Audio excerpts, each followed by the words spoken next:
From the previous video, I stated how God inspired the Bible to be written for us and to us.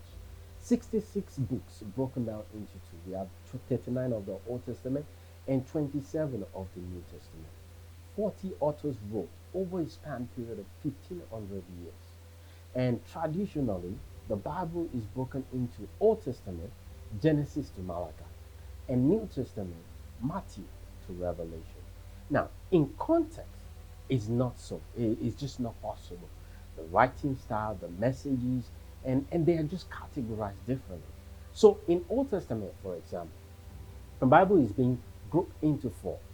We have the Pentateuch, or the Torah, which was written by Moses.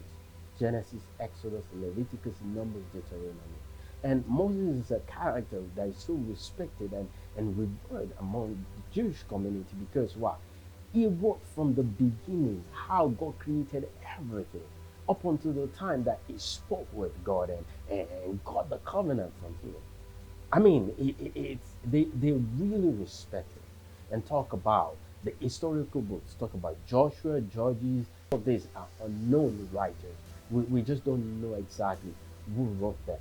And then we move on to the poetic books. We have Job, we have Psalms, we have Proverbs, Ecclesiastes, Song of Solomon.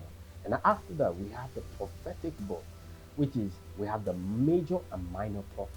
They spoke about God's promises from the beginning of time. After that, we have the New Testament.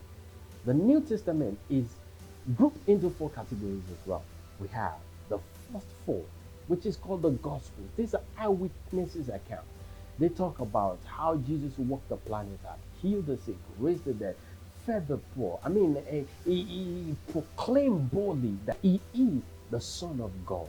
The trials he went through and the accusations against him, and talk about the suffering, the death, the burial, and the resurrection. My God, they saw all of this live. They walked with him, they spoke with him, rubbed shoulders with, they ate with him. So they were so bold to declare what they saw, and they wrote it down for us. And after that, we have the historical book, the book of Acts. Talk about how the church started, the blossoming of the church, how they started talking about what they experienced with Jesus to other people. And it just, the churches grew and exploded.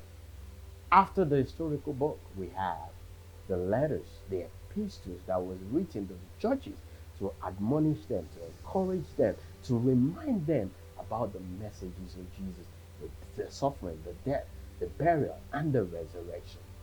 After that, we have the vision book, the Revelation, which was written by John. I just want to say thank you to Gateway Ministries International for providing the resources that I use in breaking down the Bible. It's really helpful. The next video you're going to see is Who is Jesus series. I needed to lay a foundation about before talking about Who is Jesus series because the Bible just didn't drop from heaven. The Bible wasn't written by one person. It was inspired by God. So it just makes sense that everything is properly outlined and broken down before releasing other videos. There is a central theme, a central message to the Bible, and this is what I'll be driving all the upcoming videos. The message of God's promises to us from the beginning of time, and the manifestation of that promise, as well as the fulfillment. So I want to say thank you for watching, for liking, for subscribing, and for following me. Thank you so much. I would like to close out with a song. It's called Your Word from Hillsong Ministries. I mean, it's an amazing song that I really want you to listen to. And it kind of like really just speaks along the line of the Bible, which is the word, the promises of God to us. Please listen. I hope it ministers to you. Until next time, blessings.